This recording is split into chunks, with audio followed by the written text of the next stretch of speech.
Yan mga mamshi, magluto ako ng adobong manok para sa hapunan. Ah, ayan, ginisa ko lang muna yung sibuyas, bawang, luya. Mga mamshi, maraming luya para hindi malansa. Pagkatapos kong ginisa, ayan, hinalo ko na yung manok.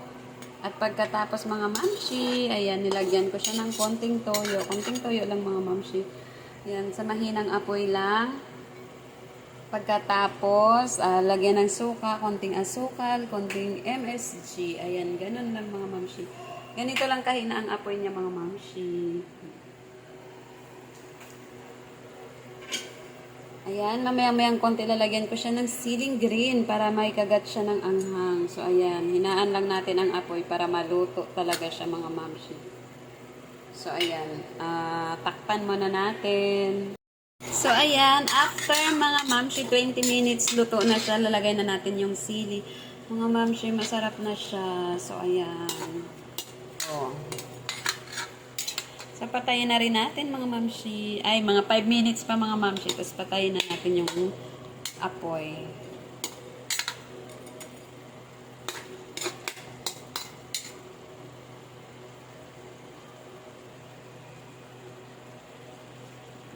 So, ayan, luto na.